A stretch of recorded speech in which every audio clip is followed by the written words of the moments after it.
Unseen Indonesia, its most amazing remote island worlds.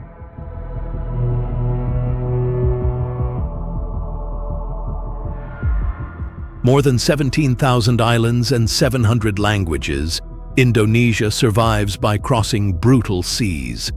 But the fragile routes linking remote communities carry a hidden cost.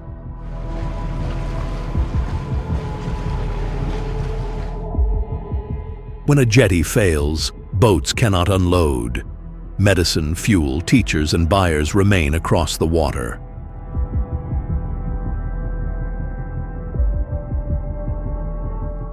A washed-out road can impose the same pressure on a mountain village. New routes answer urgent needs. They also open land to outside money, heavy traffic, and rules made elsewhere.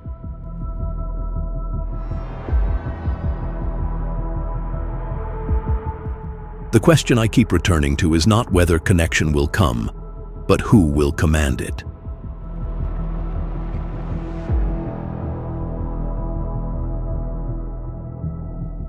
In this video, we explore how Indonesia's remote communities use boats, roads, and trails while defending the authority to decide what enters, who benefits, and what must remain protected.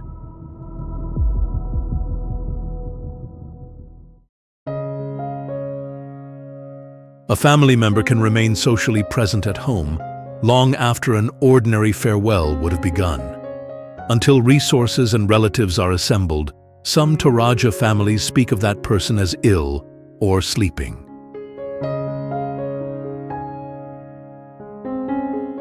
This practice is not universal, and it has changed over time. Yet it reveals the core pressure of Tana Toraja. Ceremony must hold together families scattered far beyond the highlands.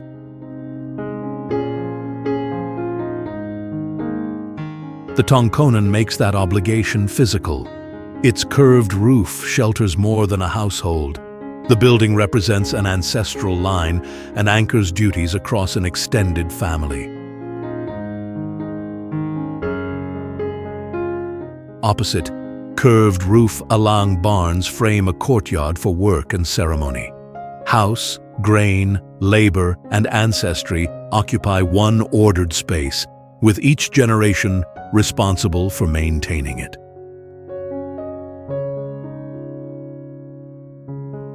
A major final rite may continue for several days. Processions, speeches, music, temporary buildings, food, hospitality, and livestock offerings demand savings, planning, and many hands. Relatives return from Indonesian cities and from overseas. The gathering does more than honor one person. It repairs family links stretched by migration and renews claims, duties, and inheritance.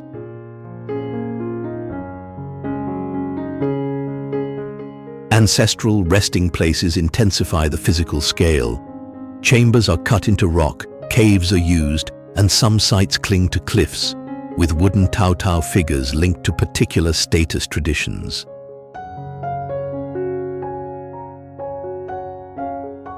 Christianity is now widespread, while Alok Todolo continues to shape ritual language and obligation. In communities practicing Manin, ancestral relationships are renewed through careful tending long after the formal farewell.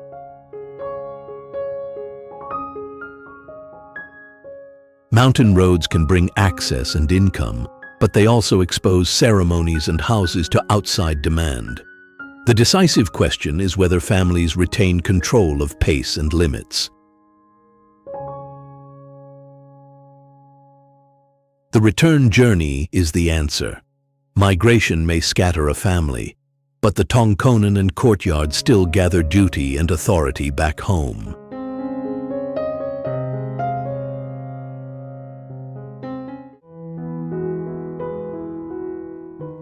Yogyakarta still takes its bearings from a volcano, a royal palace, and the southern sea. A historic north-south axis binds them into a Javanese plan, now recognized by UNESCO. Roads, trees, monuments, and ceremonial grounds along that line carry ideas about human life, political authority, volcanic highlands, and the ocean. Yogyakarta took shape as the seat of a Javanese sultanate after the Mataram kingdom divided in the 18th century. That history still holds office. The Kraton remains a royal residence and a working center of ceremony. Under the region's special autonomy, the reigning sultan also serves as governor. This gives local identity unusual weight. Court authority, civic government, and public space still meet inside the same city rather than surviving behind museum glass. Nature keeps that arrangement under pressure.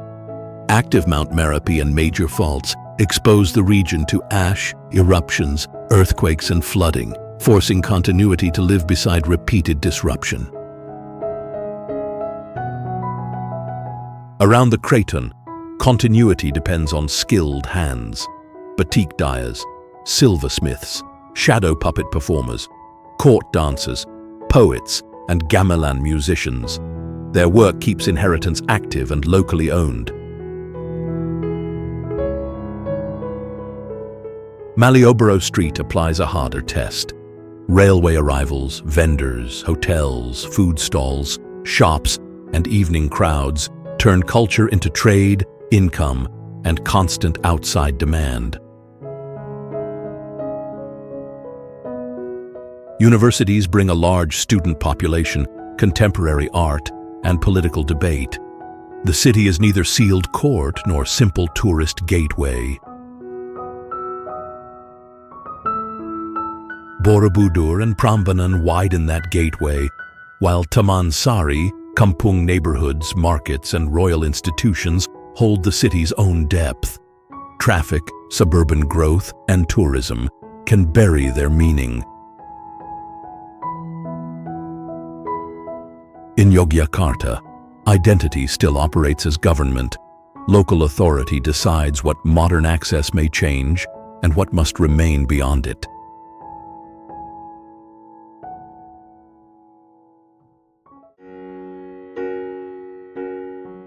Worship climbs the flank of an active volcano that can still close the route without warning. Besaki is not one enclosed temple, but dozens of temples and shrines spread across terraces on Bali's highest and most sacred mountain. Stone stairs, split gates, courtyards, and tiered Meru towers do more than manage a steep slope. They direct ceremony uphill toward Mount Agung. That direction carries meaning.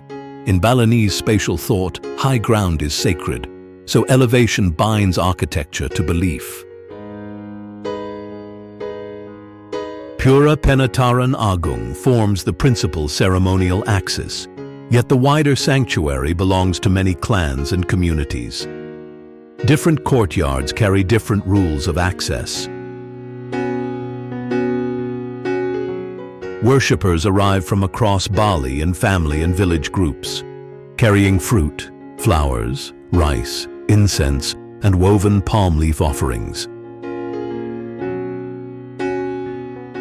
Their movement supports priests, musicians, drivers, vendors, cleaners, and offering makers. The temple is not an isolated monument. It is work, duty, and coordination.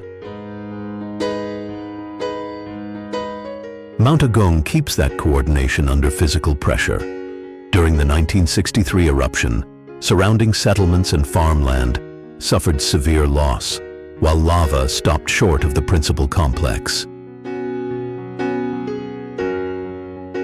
The event was understood through both geology and religion. Today, the volcano remains monitored, and unrest can change access with little room for argument. Tourism adds another pressure. Dress, guides, donations, sales, and photography all meet a boundary. Worship cannot be reduced to visitor theatre. The question I keep returning to is not whether outsiders can enter, but who controls the terms. A sacred route loses authority when commerce dictates its pace. Besaki endures because Balinese communities still carry offerings, labor, and rules uphill together. That shared control of the mountain sanctuary is the durable identity I respect.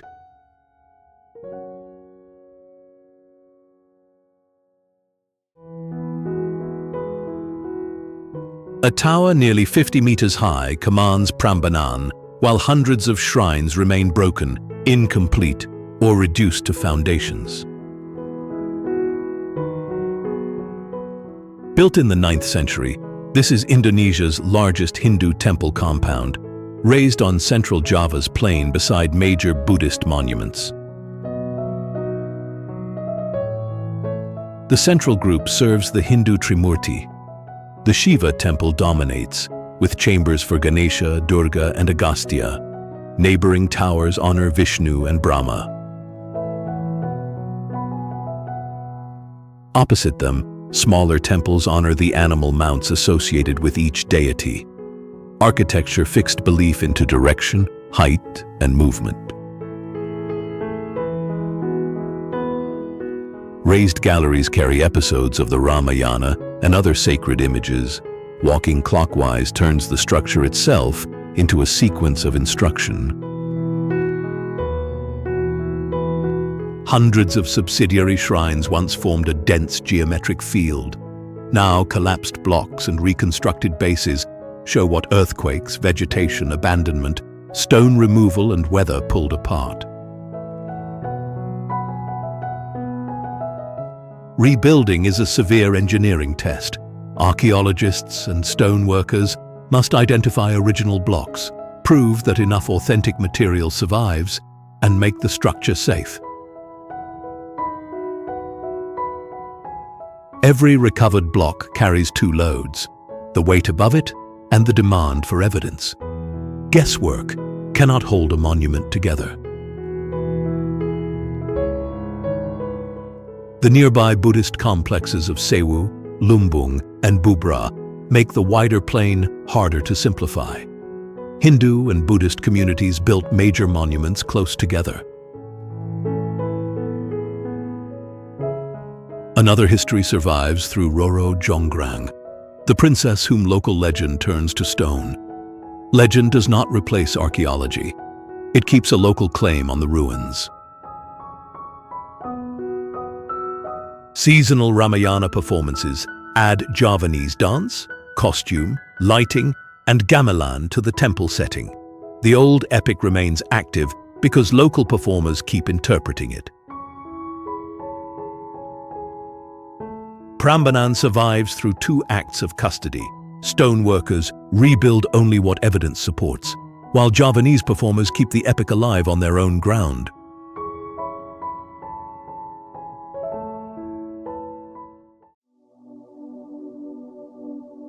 Seven giant roofs survive in a mountain basin because the village around them refuses to become a museum. Reaching Wae Rebo begins by road in coastal Manggarai, then demands hours of climbing through wet forest. That difficult approach once guarded isolation. Now the same trail carries guests, income, supplies, and a harder question: who controls access? At the basin's center stand 7 Mbaru Niang around a ceremonial space. Timber frames flex, bamboo, rope bindings, and palm thatch resist mountain wind and heavy rain.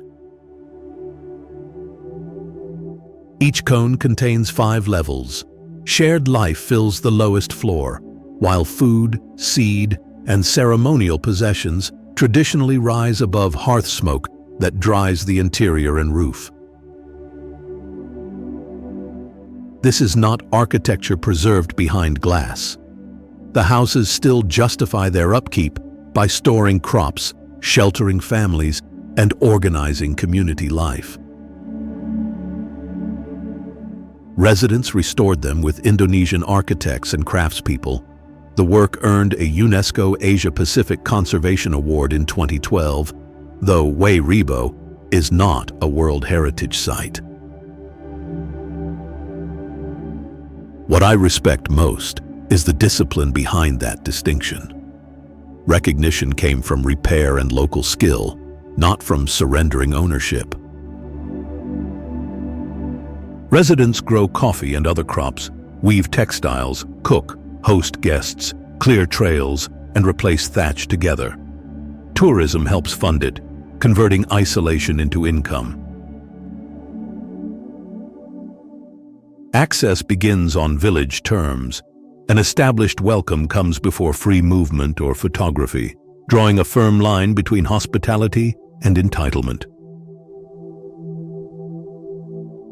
But every arrival adds weight. More food, more sanitation, more waste handling, less privacy, and growing pressure to perform culture on demand. A trail can carry medicine, schooling, markets, and cash. It can also let outside expectations set the pace of village life. Wae Rebo endures because its 7 roofs remain tools, not props, and because the people who maintain them still decide where access stops.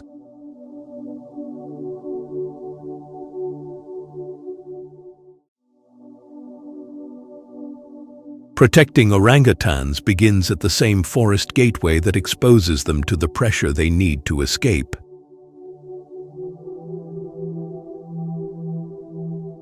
The rehabilitation center beside Bukit Lawang ended its releases in the 1990s, but some orangutans near established trails still tolerate human presence.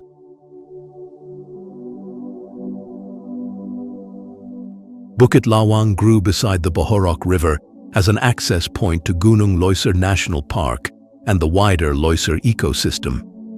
That position ties village income to the survival of one of Sumatra's last large forest landscapes. Farther inside, wild orangutans move in search of seasonal fruit, spend much of life in the canopy, and build a new sleeping nest on most nights. Encounters there remain uncertain.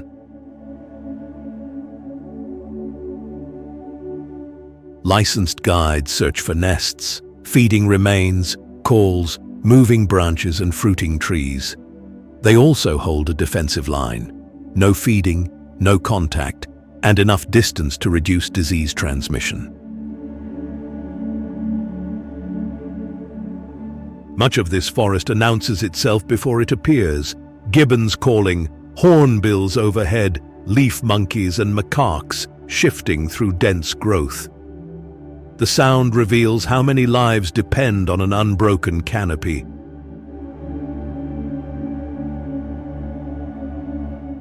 The Bohorok River carries work and recreation through the village when conditions allow. But heavy rain upstream can raise it fast. The flash flood of 2003 remains fixed in local memory. It explains the caution behind every river decision. Guides, cooks, porters, guest house workers, and river operators earn from visitors because the forest still stands. Conservation here is also a wage, a meal, and a reason to keep habitat connected.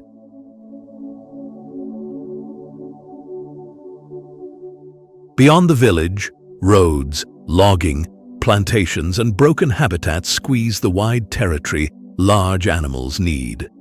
Access brings income, but outside expansion can take control of the land that produces it. The village bargain is exacting. Keep the route open, keep the forest intact, and let the people who depend on both enforce the limits.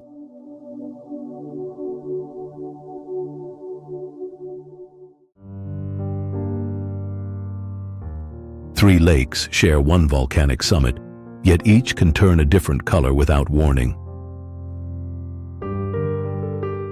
At Kelimutu, narrow walls of rock divide neighboring craters, whose water may appear turquoise, green, brown, red, gray, or nearly black.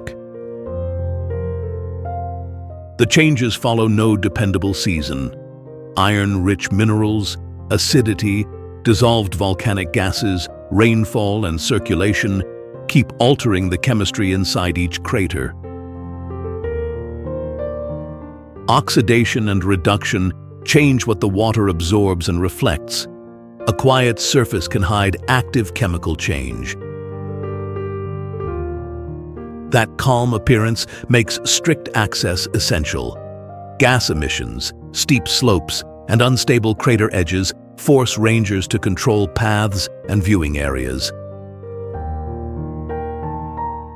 Before sunrise, visitors climb from Mani through cool highland vegetation, while cloud and wind cross the summit. That route also carries tourism work into remote communities.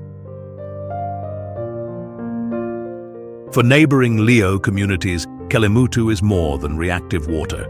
It is an ancestral and moral landscape, divided among elders, younger people, and those associated with wrongdoing. Tiwu Ata Mbupu is linked with elders, and Tiwu Nua Muriku Fai with the young. Tiwu Ata Polo is associated with wrongdoing, though local explanations and translations vary. Chemistry explains how the colors shift. Leo tradition explains how families have understood those shifts and lived beside a restless volcano. The two readings answer different needs. Instruments explain the water. Inherited knowledge guides life beside it. Nearby villages sustain farming, weaving, ritual practice, and oral history. Tourism creates work, but it can also hand outsiders the power to package the mountain. Rangers and tourism workers therefore hold a hard line. Volcanic monitoring sets the physical limit, while local authority must set the cultural one. Kelimutu keeps its Leo identity when access obeys both the crater and the communities around it.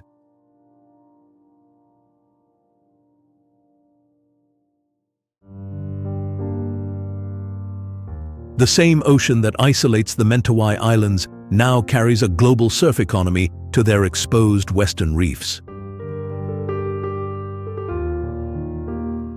Beyond deep water west of Sumatra, charter boats and resorts face outward, while many interior routes still follow rivers and narrow trails.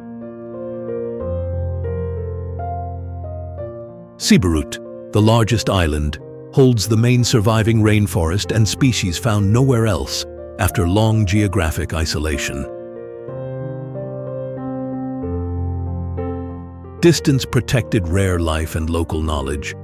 It also makes schools, markets, medicine, evacuation, and emergency communication harder to secure. The Uma communal house gives that scattered geography a center. Kinship, ritual, food sharing, and decisions gather under one roof. Around it, sago processing, fishing, gardening, canoe building, and forest plant knowledge turn the surrounding ecosystem into daily work. Titi tattooing records identity and ties to nature. Where the practice continues, Sikare specialists carry healing and spiritual knowledge across generations. This is not a community sealed in the past.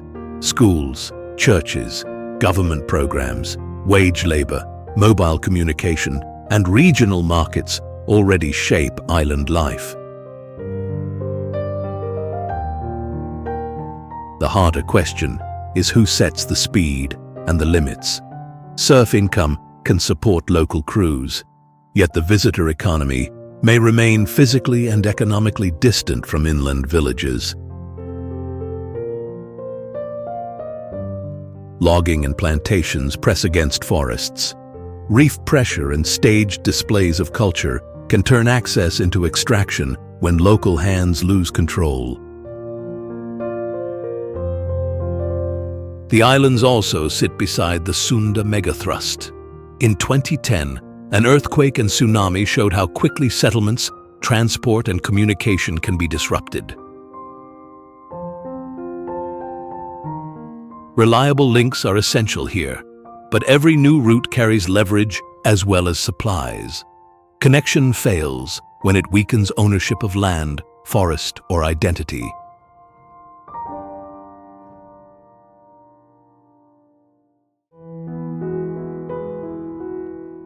A sacred rock becomes an island only when the ocean permits it.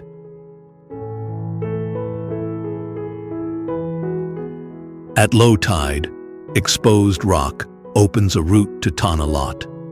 At high tide, Indian Ocean surf cuts the sanctuary away from Bali's southwest coast. Tradition associates this hard boundary with Dang Hyang Niratha, the priest linked to the organization of major Balinese Hindu sanctuaries in the 16th century. The temple does more than occupy a rock. It marks where settled land meets a force no community can command. Stories of guardian sea snakes strengthen that border. Worship, purification, and protection all face the water, making the sea an active part of religious order. During temple anniversaries, worshippers bring offerings, ceremonial dress, umbrellas, and music. Yet the most sacred spaces remain restricted, even as heavy visitor traffic gathers outside. That limit matters. Access here is not the same as ownership, and visibility does not erase local authority. The rock itself carries another argument. Constant wave action strips the outcrop, so major stabilization and reconstruction have been needed to preserve its familiar form. Part of what looks timeless is reinforced engineering. Crews have had to hold a sacred landmark against salt, spray, and relentless pressure. Onshore, another structure has formed: parking areas, paths, restaurants, shops, and dense circulation. Priests and worshippers share the daily ground with vendors, guides, drivers, cleaners, security staff, and maintenance crews. Their work keeps movement possible, but commerce can press hard against ritual space. Tides set one schedule, ceremony sets another.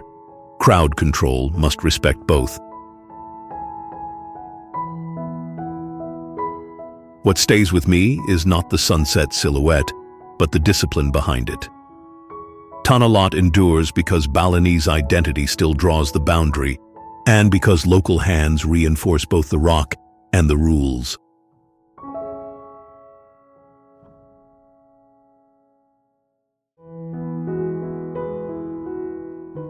A reef can look untouched, while the roots that sustain it are already under heavy pressure.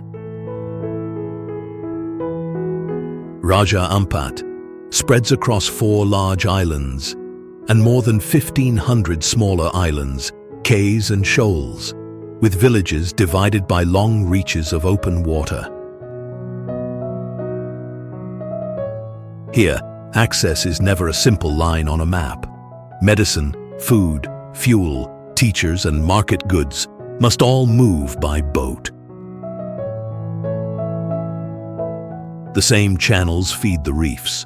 Through the Dampier Strait, strong currents drive plankton and nutrients into coral reefs, mangroves, and seagrass beds. That moving water supports reef fish, sharks, manta rays, mollusks, and exceptional coral life. It also punishes careless navigation.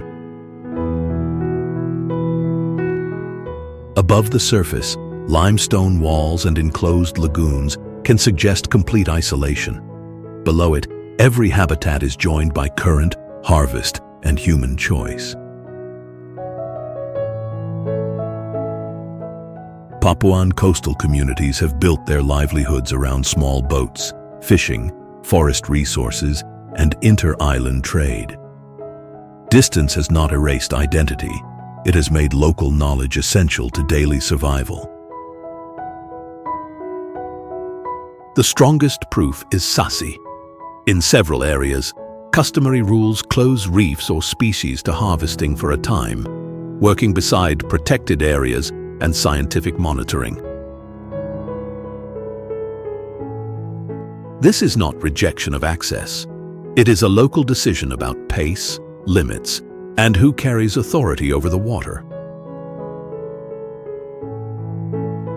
Tourism can pay homestays, guides, boat crews, and dive operators.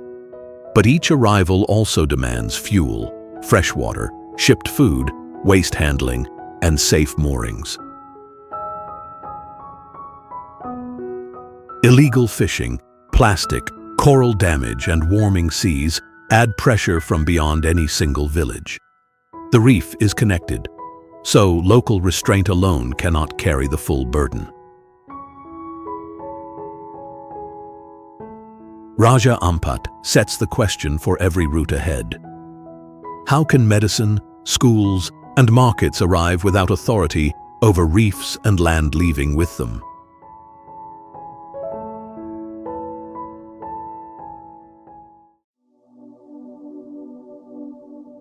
The island beside Bali is opening to tourism faster than its wells, roads, and villages can absorb the load.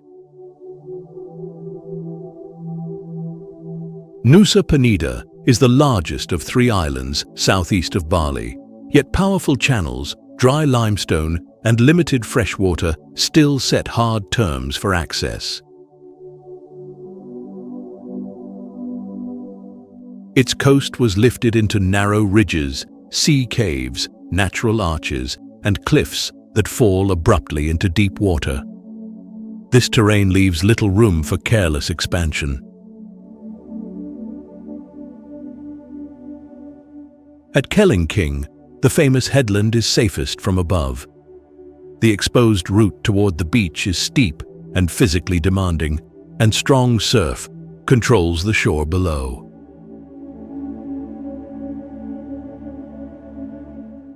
Broken Beach and Angel's Billabong carry the same warning. Appearance does not overrule waves or tides.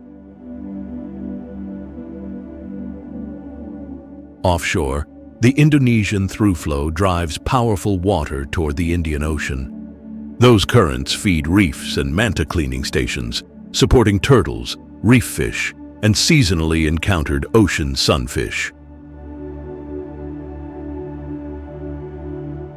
But conditions can turn quickly. Safe access depends on experienced crews, capable dive operators, and the judgment to abandon a site when water takes command. The island is drier than much of Bali. New rooms and restaurants add pressure to the same freshwater storage and distribution that households rely on.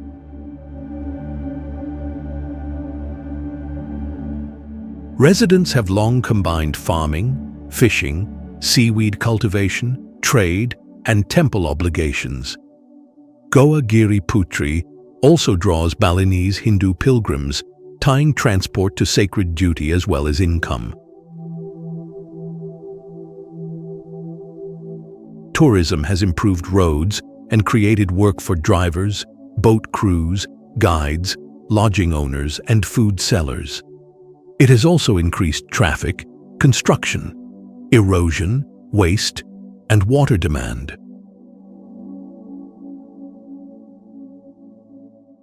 The engineering test is not simply building more roads. What earns my respect is the local resolve to keep medicine, markets, and pilgrims moving, while island communities set the rules for land, water, and construction.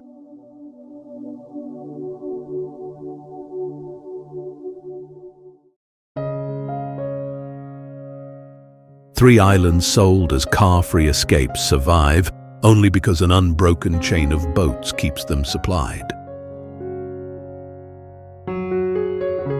Across Gili Trawangan, Gili Meno, and Gili Air, vessels carry residents, workers, food, fuel, drinking water, building materials, and waste through the Lombok Strait. Private motor traffic has traditionally been restricted. Walking, bicycles, electric vehicles, and horse-drawn Sidomo compress movement to the scale of a small island.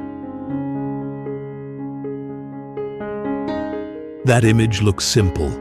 The machinery behind it is not. Trawangan runs the busiest harbor with dive businesses, accommodation, and nightlife. Meno holds lower density development around its salt lake, while Air keeps a stronger residential rhythm beside visitor facilities. Different identities, same physical limits, narrow land, scarce freshwater, finite reef capacity, and a supply line bound to the strait. Wells and desalination can stretch supply. Conservation and imported water remain essential, while waste must be treated locally or loaded onto another boat. The reef carries the other half of the economy. Turtles, fish, and coral draw snorkelers and divers, yet bleaching, storms, anchors, and concentrated use press against the same living edge.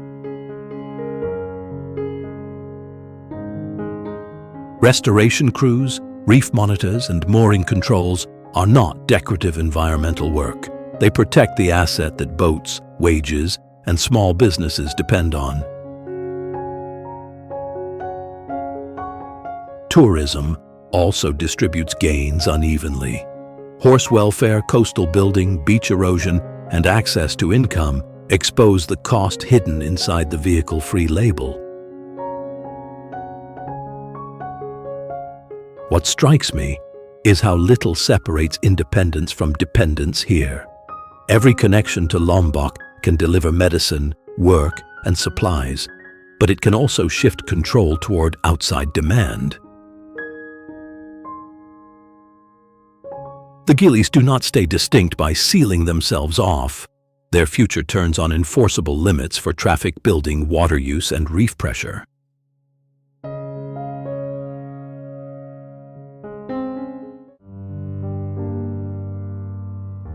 Scores of separate drops merge at a distance into what looks like one wall of water.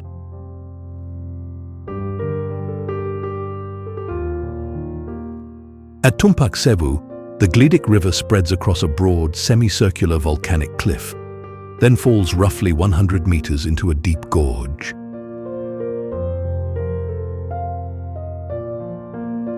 Its name means 1,000 waterfalls. Water divides around vegetation, strikes the rim, and drops as a wide curtain. Near the boundary of Lumajang and Malang regencies, the upper viewpoint gives a clean sense of scale. On clear days, Mount Semeru rises beyond it, tying the gorge to East Java's volcanic highlands.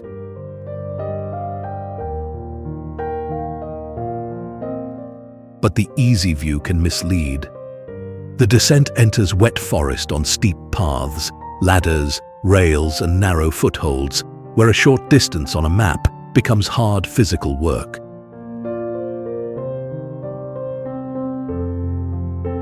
Below the rim, spray coats the rock even in fair weather. Roots cross moving water, and balance, footwear, and strict movement matter more than speed.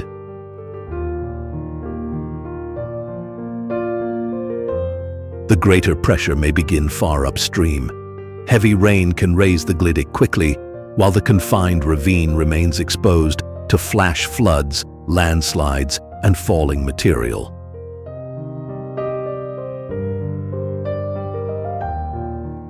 Conditions at the viewpoint cannot reveal the whole catchment.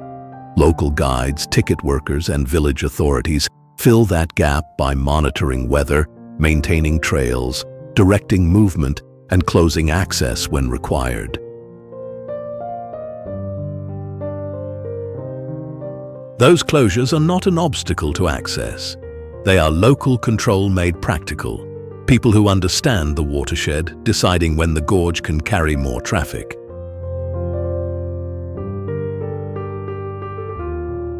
Goa Tates extends the route through caves, mineral-stained rock, and smaller cascades. It also extends the time spent inside the gorge, where exposure grows with every added section.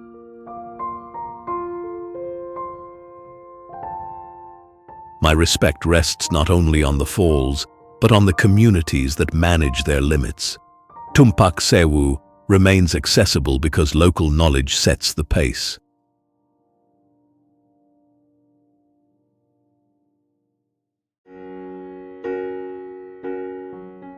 Before sunrise, one of Indonesia's busiest mountain routes enters an active volcanic basin.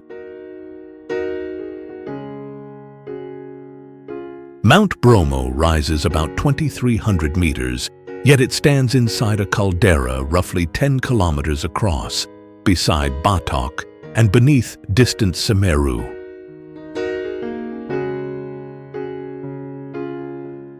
The scale is easy to misread.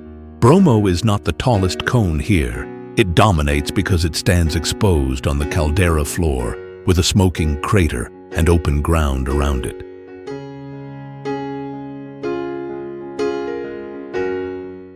Long before dawn, jeeps and motorcycles climb toward viewpoints around Penanjakan. After sunrise, the traffic drops into the sea of sand and pushes across ash by engine, horse, or foot.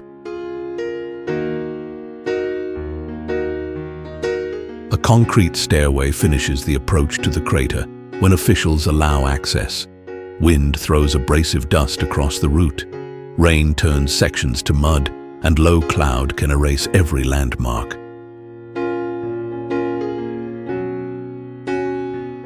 Volcanic unrest can close the final climb without warning. Infrastructure reaches deep into this landscape, but geology still sets the last boundary. Yet Bromo is not merely a hazard zone built for sunrise traffic. The Tenggeries have made the caldera a homeland, a working landscape, and a center of distinctive Hindu practice.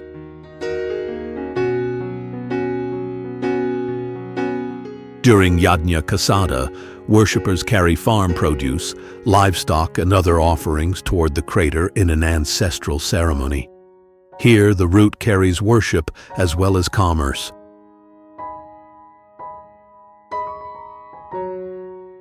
Around the caldera, farmers work steep highland fields. Drivers, horse handlers, food sellers, guides, and park staff earn income from the daily movement of visitors. That income matters, but volume also shifts who sets the pace. The same route supports local work and drives one of Indonesia's most intensive visitor flows into the Tenggeries' homeland.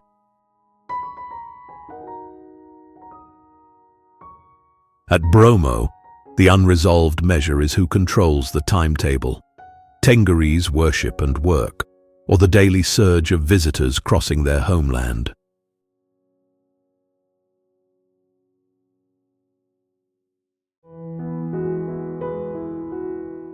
Calm water now fills the cavity left by one of Earth's largest known eruptions.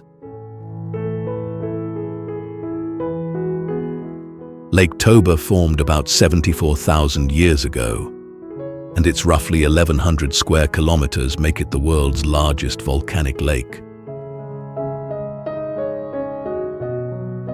The eruption expelled immense volumes of ash and volcanic material, reshaping northern Sumatra.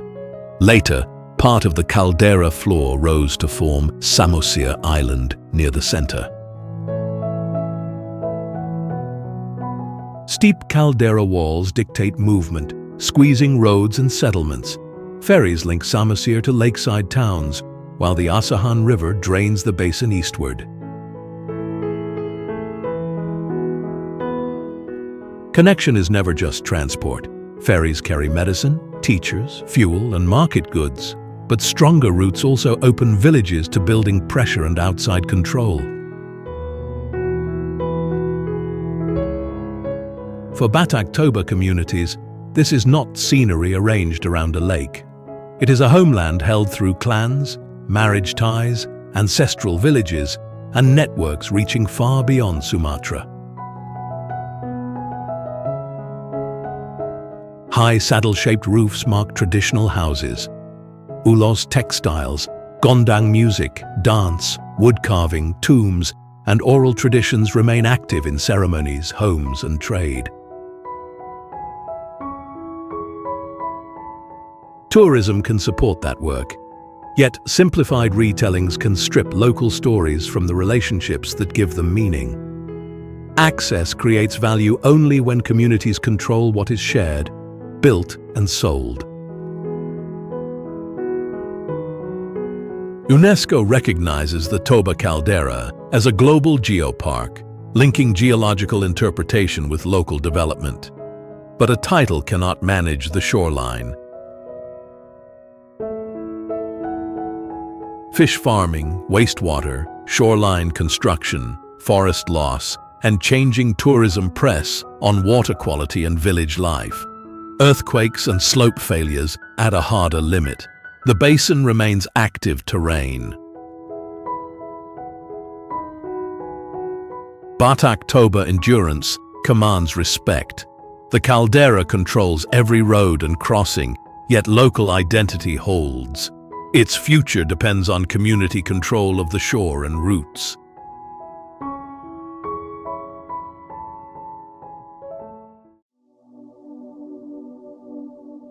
Where machinery finds almost no foothold, narrow terraces still feed entire households.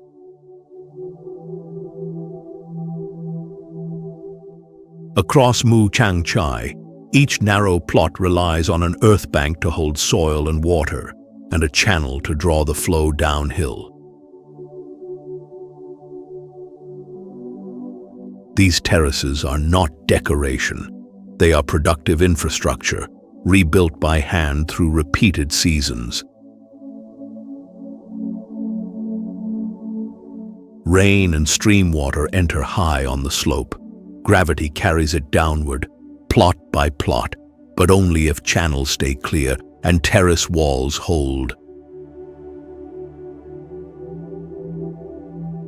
That demands a hard calendar. Prepare seedlings, set water depth, transplant rice, pull weeds, then harvest on ground too tight and steep for large machines. The colors follow the work. Flooded plots mark preparation. Green bands rise through summer, and mature grain turns many slopes gold near the main autumn harvest. Elevation and weather can shift that timing. Farmers follow water and grain, not the timetable of a photograph. Lapantan, Che Chuna, and De Shufing are nationally recognized for their terraces, but recognition changes the pressure around them. Roads, homestays, photography tours, and paragliding events bring income. They can also crowd narrow passes and turn working fields into viewing platforms. Behind that trade, households still balance food, market sales, livestock, education, and seasonal work elsewhere. Better access matters, but it does not remove the mountain's terms. Heavy rain can break an earth wall or loosen a slope. Drought cuts the gravity-fed supply at its source. Repair is constant. If one bank fails, water and soil pressure move downhill into the next family's work. That is what commands my respect, an identity kept durable by families who still control the water, the calendar, and the limits placed on their fields.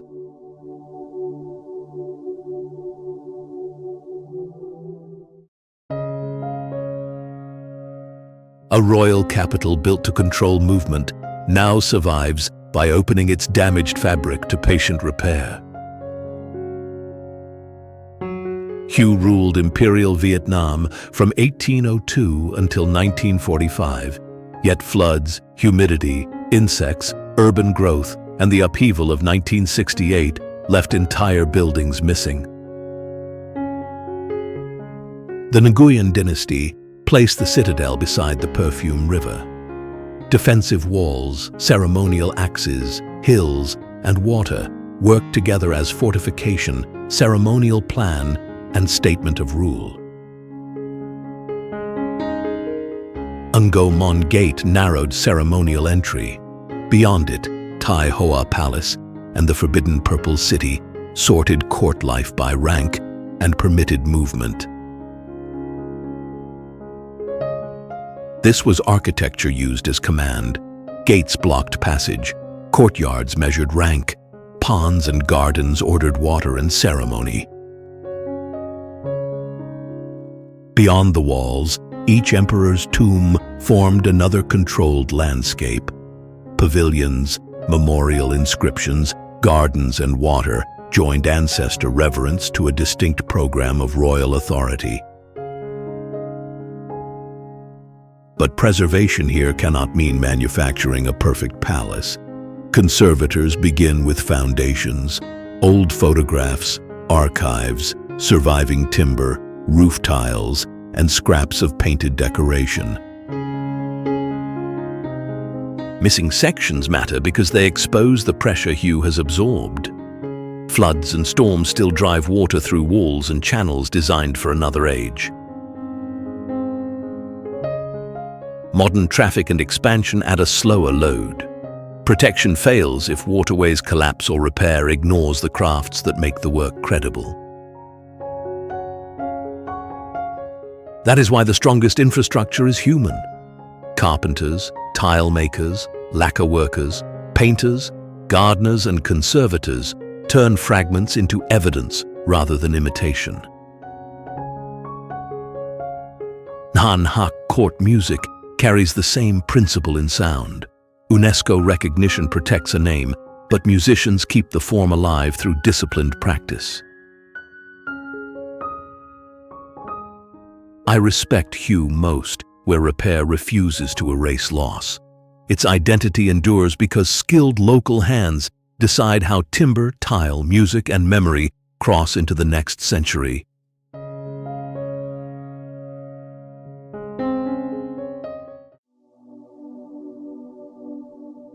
A bridge made to look ancient became a global landmark almost overnight.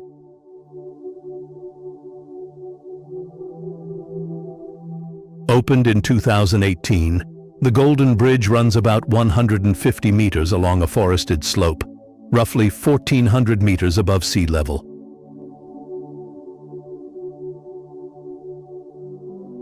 Its two giant hands appear to carry the deck. Their cracked, aged surface covers modern construction. This is sculpture, not inherited masonry.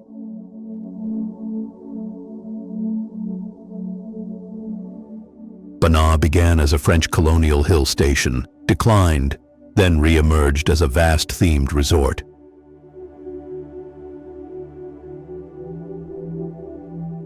The bridge belongs to that reinvention. Tia landscape architecture made one curved platform perform 4 jobs at once: walkway, viewpoint, sculpture, and photographic stage.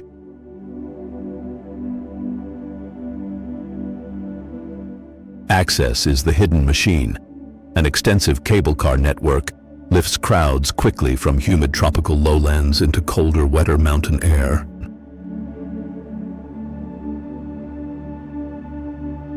That climb compresses geography into minutes. It also concentrates footfall, spending, waste, and maintenance on a sensitive slope that once resisted easy access.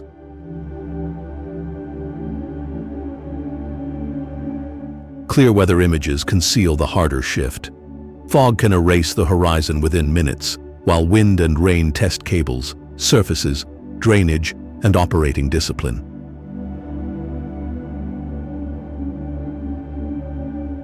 The spectacle, therefore, rests on ordinary labor: cable car operators, cleaners, maintenance crews, photographers, hospitality staff, and crowd managers. Without them, the landmark stops.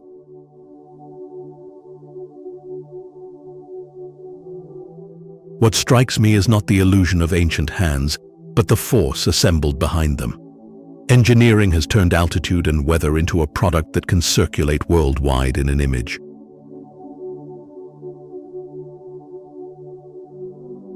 That success carries a limit. A mountain is not protected merely because visitors admire it. Access must pay for upkeep, restrain pressure, and respect the people whose work keeps the place functioning. Workers keep the mountain functioning after the image moves on. But labor is not control. The unresolved question is who can limit the next expansion.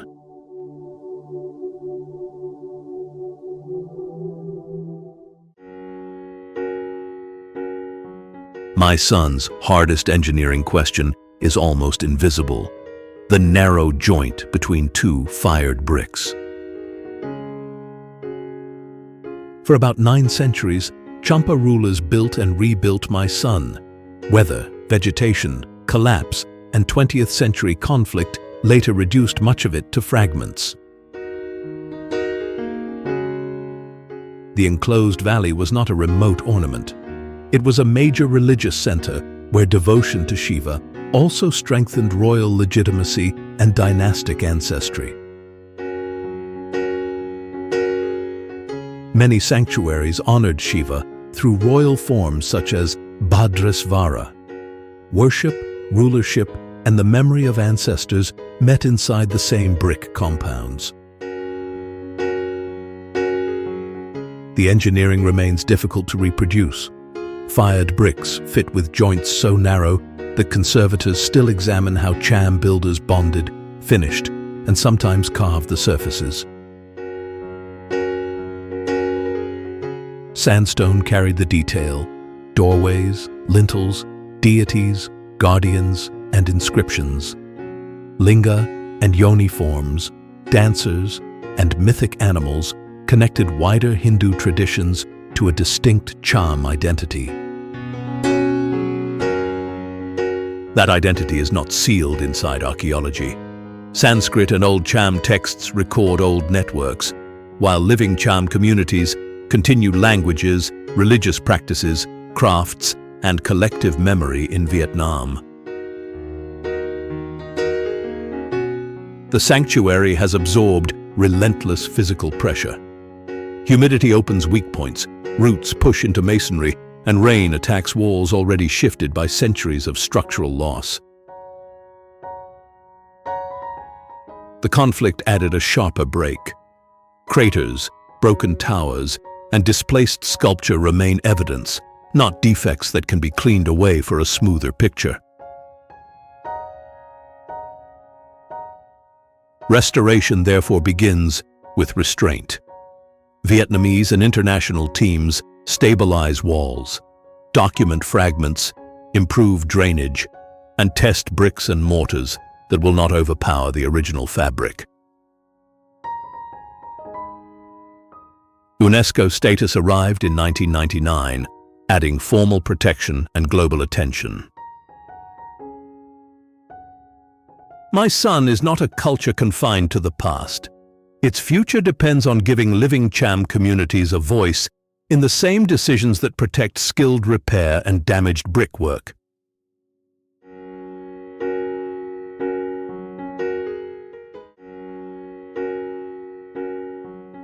Every roofline at Songsanlin suggests antiquity, yet much of the monastery is modern recovery. Founded more than 3 centuries ago, it was badly damaged during the Cultural Revolution and later rebuilt above 3,000 meters. Formerly, Gandan Sumtseling, it became Yunnan's largest Tibetan Buddhist monastery and belongs to the Gelug school. It grew within communities and trade routes linking Yunnan and Tibet, not in isolation. White residences climb below red-walled assembly halls with gilded roofs, timber columns, murals, thangkas, statues, scriptures, and butter lamps. Every surface requires hands, money, and time. Songsanlin is often compared with the Potala Palace, but that comparison can hide the distinct communities, trade routes, and local economy that shaped this monastery.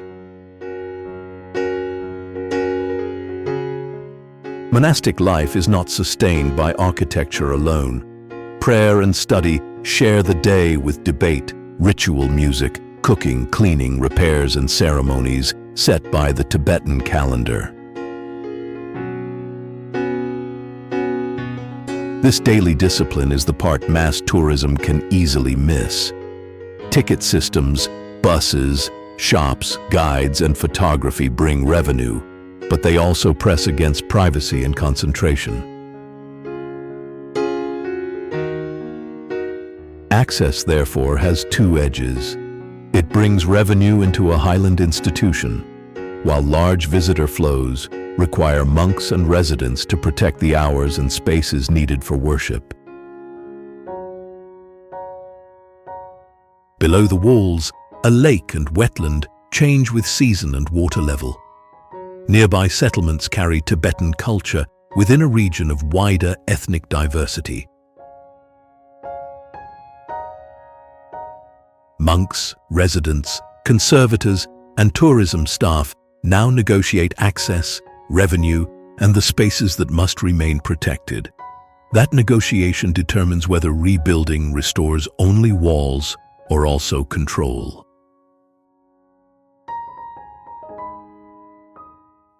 Songsanlin's daily discipline brings the film back to Indonesia's central question. The answer is plain. Roads, boats, ports, and markets become progress only when local communities retain authority over their pace, ownership, and limits.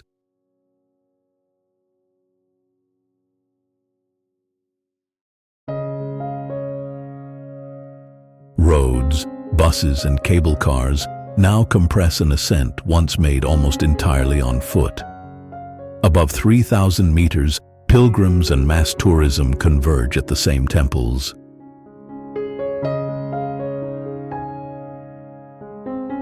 Mount Imei is one of China's 4 sacred Buddhist mountains, linked especially to Samantabhadra, known here as Puxian.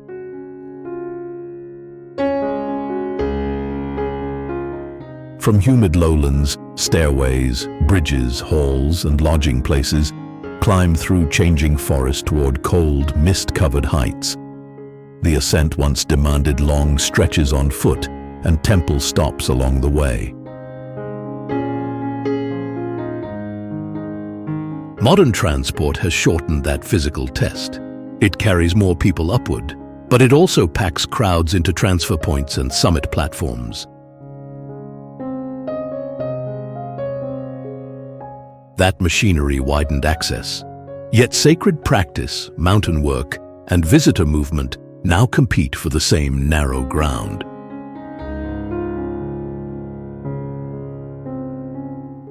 At the summit, a monumental, many-faced statue of Puxian stands on elephants, giving physical form to the Bodhisattva's vows and wide vision.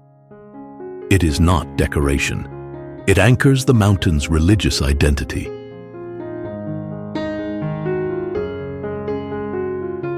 Weather can erase certainty within minutes. Fast cloud brings cold, wind, rain, ice, and low visibility, even as halos and the effect called Buddha's light appear in shifting air.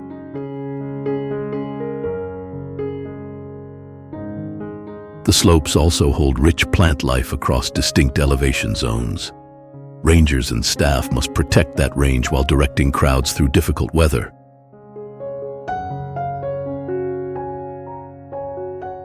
Tibetan macaques expose another cost of unmanaged access. Feeding has changed their behavior and can turn close contact into forceful encounters. UNESCO recognition, shared with the Leshan giant Buddha, adds global attention and more pressure. Conservation here cannot mean closing the mountain, and access cannot mean surrendering every limit. What strikes me is the discipline required to keep roots and meaning intact. Mount Ame proves that connection strengthens a remote place only when local guardians control its pace.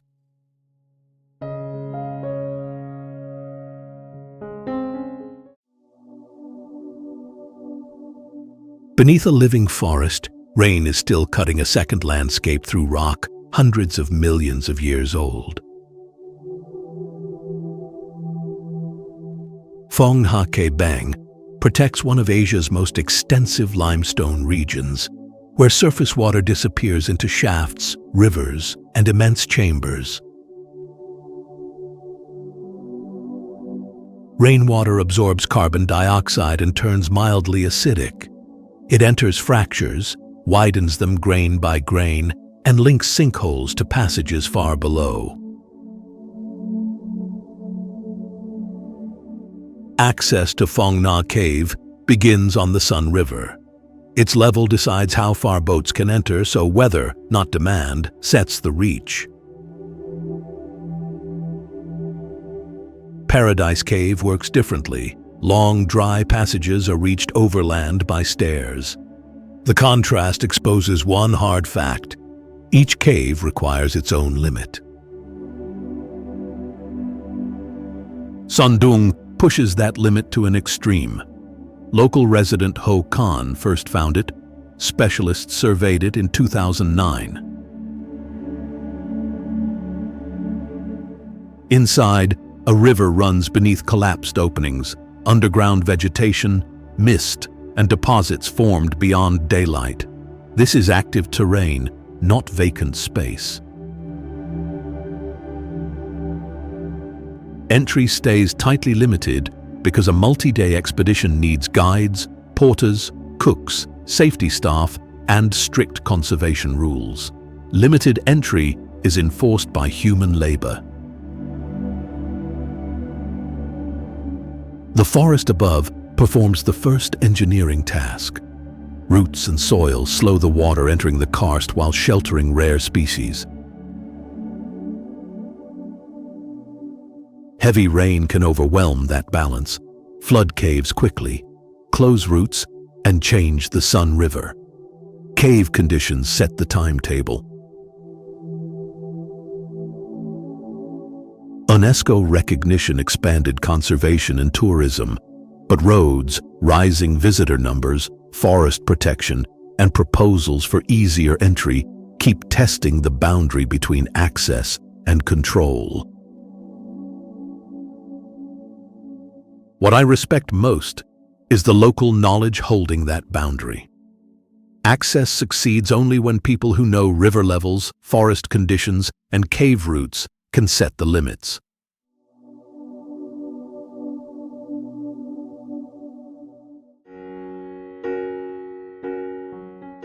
China sharpens the comparison. A religious figure more than 70 meters high was built as an answer to dangerous currents.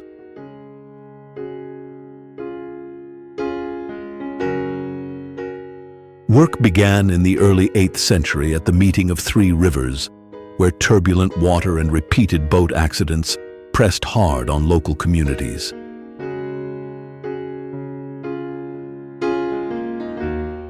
The monk Haitong launched the carving during the Tang dynasty, joining Buddhist devotion to a practical hope: protect the people and boats moving through the confluence.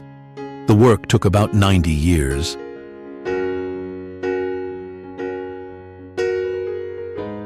The result was not a statue placed on a cliff, Workers cut maitreya directly from red sandstone, shaping a seated body meant to be read across a vast vertical face.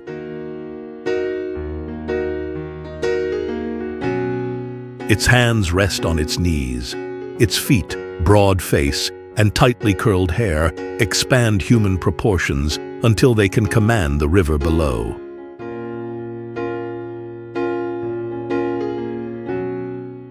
Traditional accounts add a harder engineering consequence. Stone removed from the cliff was dumped below and may have helped alter the troublesome currents.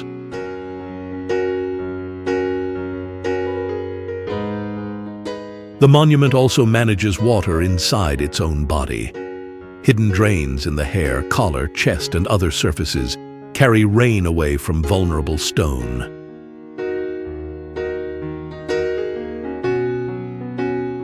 That protection is never finished. Humidity, runoff, biological growth, cracks, polluted air, and heavy visitation keep wearing down the porous sandstone.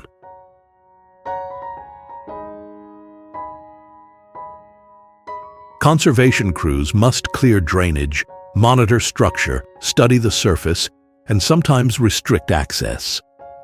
Every measure weighs pilgrimage and public movement against the carving's long-term protection.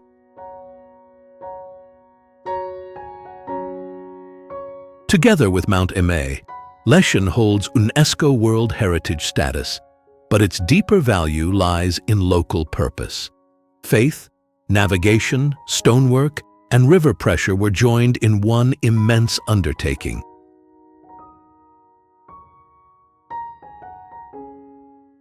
Leshan's lesson lies in that choice. People reshaped a cliff to make an indispensable route safer, joining access to a purpose the river community could claim.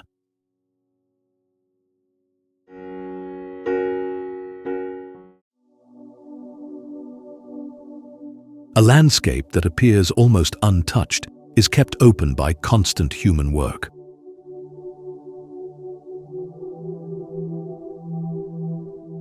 Trangan became Southeast Asia's first UNESCO mixed cultural and natural World Heritage property, yet its celebrated stillness depends on rowers, managed routes, and working fields.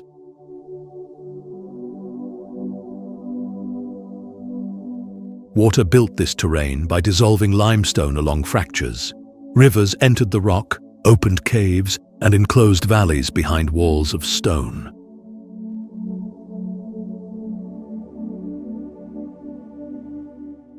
That geology now controls movement.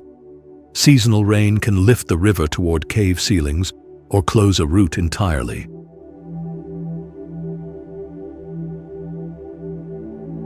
Local rowers turn those narrow passages into access and income, repeating the circuit through heat and rain. Around Tam Kok, some even row with their feet to reduce the strain.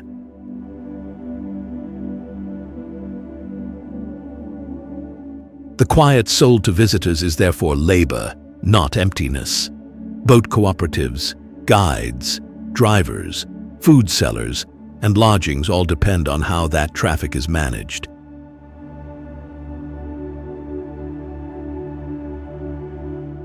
Too much traffic changes the bargain. Noise gathers beneath the cliffs, litter reaches the waterways, crowding presses against cultivated land and religious sites.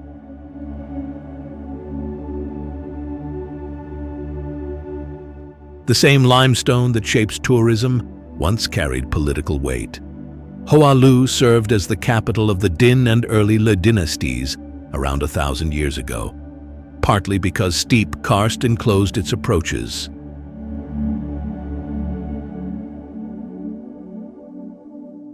Nearby, Bichdong binds pagodas and stairs to the hillside. This is not scenery with heritage added later.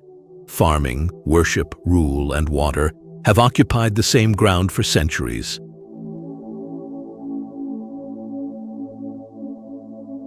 What strikes me is the limit hidden inside access. A route can carry income into a rural community, yet outside demand can quickly dictate the pace of local work.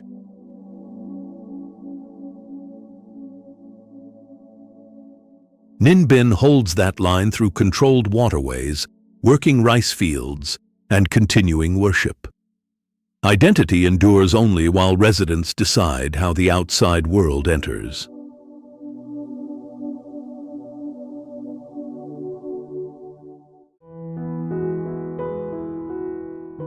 Hoi An preserved much of its old fabric only after losing the trade that built it. From roughly the 15th to the 19th century, Hoi An linked Vietnamese producers with Chinese, Japanese, Southeast Asian, and European merchants. When river channels silted and regional commerce shifted toward Da Nang, the town lost its place as a major seaport. That setback helped spare much of its old fabric from intensive modern redevelopment.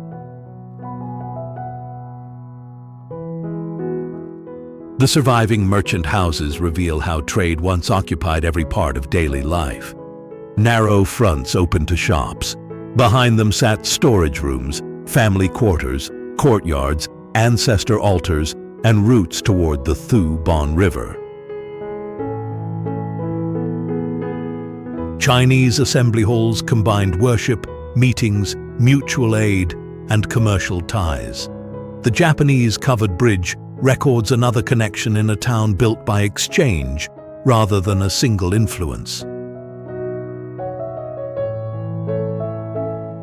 Tiled roofs, carved timber, clan houses, temples, and later colonial facades carry that record forward.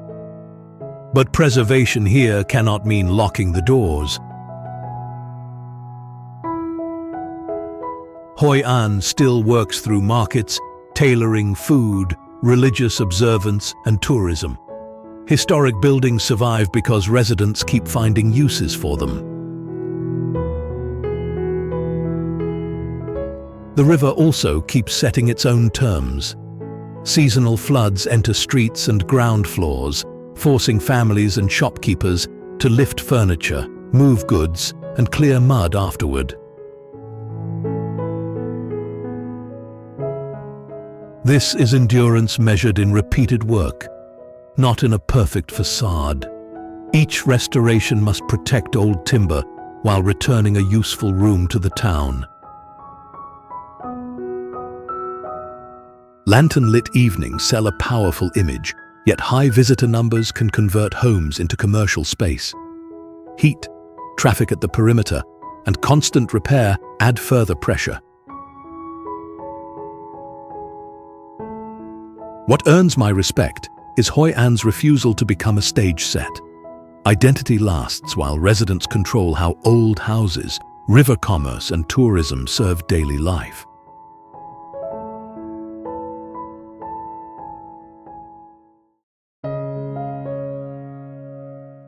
A mountain once measured in mud, cold, and human endurance is now crossed above deep valleys by cable.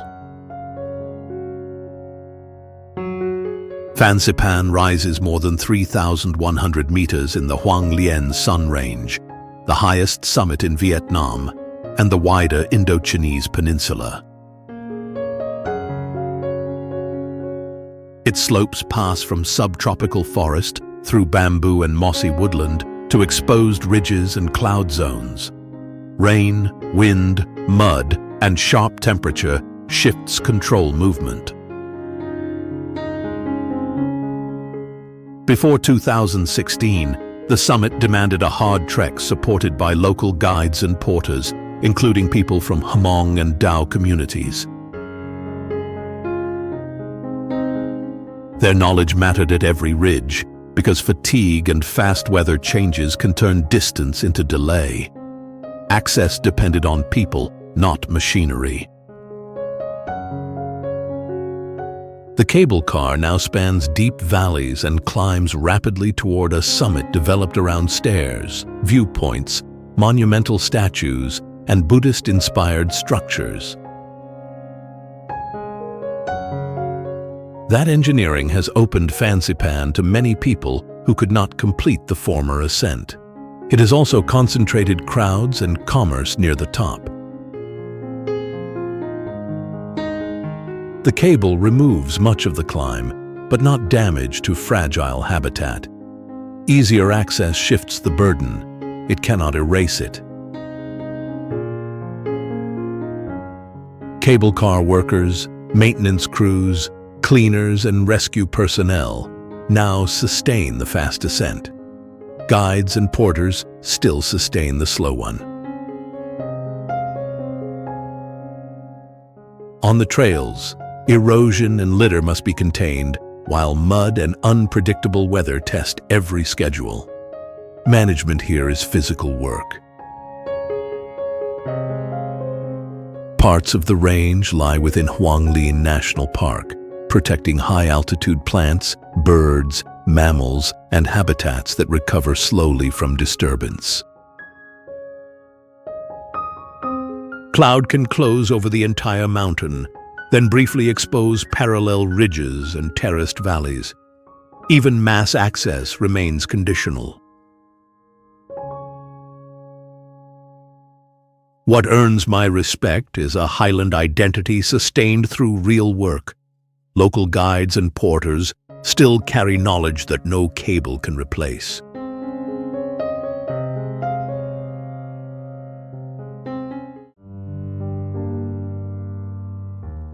What looks like a natural canyon is actually a road carved through pale limestone. Near Kutu, engineers cut a narrow corridor through pale limestone, linking Bali's southern plateau to an Indian Ocean shore that had been harder to reach.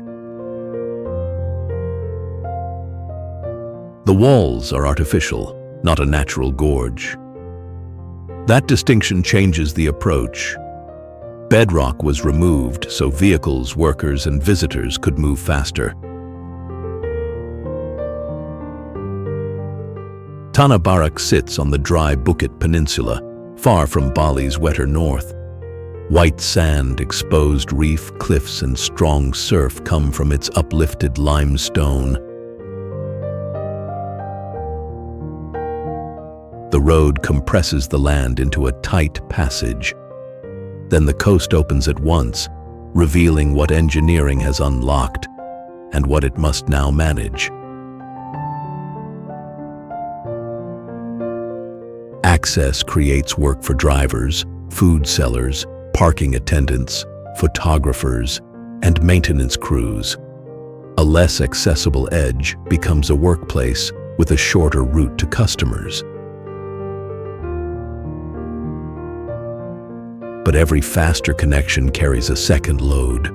More vehicles bring congestion, more trade brings waste, demand for facilities, and pressure for further construction.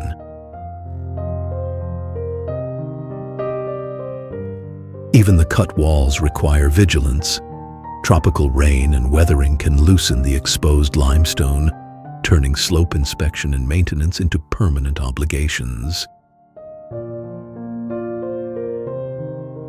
The sea adds limits.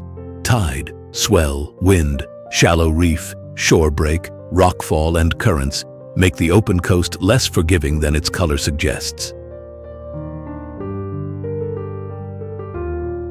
The equation is blunt. Cut rock, accelerate access, create work, inherit responsibility. The last move decides what remains intact.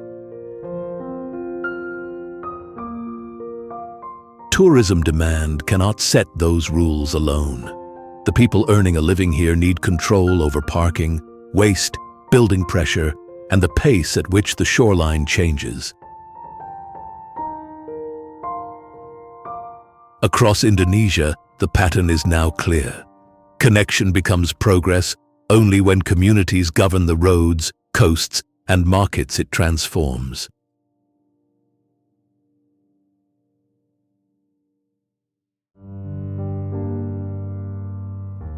A mountain range here did not rise from the sea. The sea flooded its lower ground and left the peaks exposed. Across Ha Long Bay, hundreds of limestone towers and smaller islets now divide the Gulf of Tonkin into sheltered channels. The work began over millions of years. Tropical rain and groundwater entered fractures, dissolved limestone, and cut cones, caves, sinkholes, and underground passages. Later, sea level change submerged the low terrain. Waves and chemically active water still carve arches, notches, and isolated stacks, so the famous landscape remains unfinished. Sung Sot Cave holds large chambers above today's waterline. It records a bay shaped not by one event, but by repeated shifts in rock, water, and climate. The name Ha Long means descending dragon, from a legend in which dragons formed an island shield for Vietnam. Geology built the barrier. Local memory gave it national meaning. For generations, maritime communities lived in floating villages and relied on fishing and aquaculture. Many families have since been moved ashore as housing, schooling, conservation, and tourism rules changed. Work still returns to the water. Fishing boats now share routes with cruise vessels, kayaks, service craft, and the crews that keep tourism moving. Captains, guides, mechanics, cleaners, port workers, and food suppliers draw income from access. The same traffic burns fuel, produces wastewater and plastic, adds noise, and crowds established routes. UNESCO recognition, now linked with the neighboring Katba archipelago, protects an exceptional karst seascape. It cannot seal the bay off from coastal growth and runoff. The question is no longer how to reach this bay. It is whether clean water, managed routes, and tourism income can strengthen maritime livelihoods without reducing local control. I respect the communities that keep working these waters, while every new route tests who controls the bay.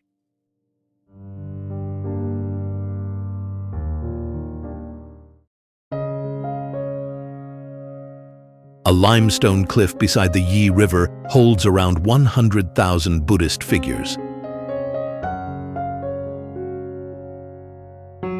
Across nearly 1 kilometer, more than 2,000 caves and niches compress centuries of worship, imperial power, and skilled labor into the same rock face. Carving accelerated after the Northern Wae court moved its capital to Luoyang in the late 5th century. Later dynasties kept cutting, with the work reaching its greatest scale under the Tang.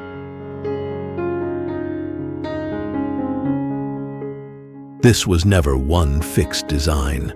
Longmen grew commission by commission, from tiny images funded by individuals to immense shrines backed by the court. At Fengjian Temple, the monumental Vairocana Buddha carries the balanced form and controlled expression of mature Tang sculpture.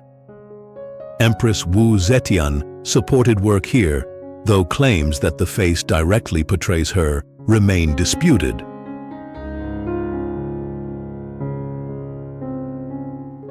Earlier, the Guyang cave used a different language in stone, elongated Northern Wae figures and inscriptions that now mark a major chapter in Chinese calligraphy.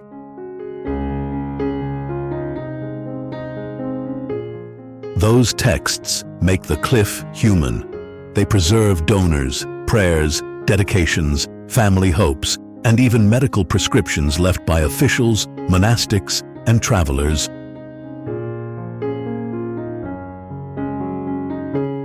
What holds my attention is the range of ownership. An emperor could command scale, but an individual could still claim a small patch of limestone and leave a name or prayer.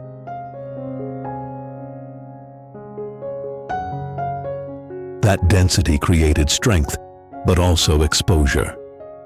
Water entered cracks, Weather wore surfaces, figures were removed, modern pollution added another layer of pressure. Conservation now braces weak stone, tracks moisture and air conditions, controls access, and records the carvings at high resolution. Digital reconstruction preserves details that the cliff may no longer hold forever. No dynasty can claim longmen alone. The cliff records court patrons, monastics, families, and travelers. Protecting that plurality now matters more than presenting a seamless monument.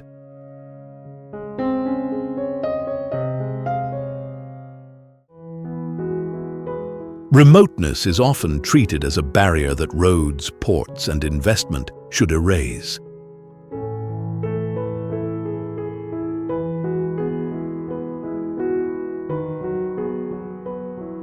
That standard is too crude. A pier can stabilize food and medicine. A road can shorten the journey to school or a clinic. A signal can connect fishers and farmers to buyers. But the same link can inflate land prices, crowd a reef, and transfer authority far away.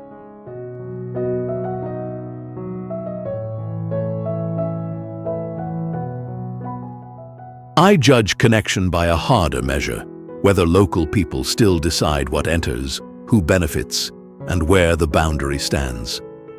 Remote communities do not need to remain sealed off to protect identity.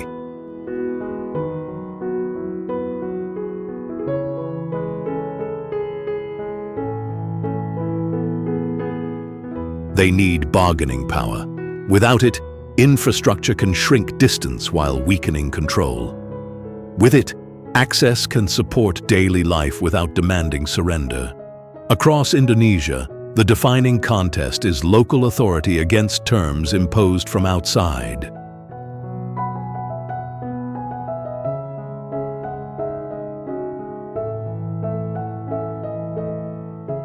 Carry this measure into the next remote place.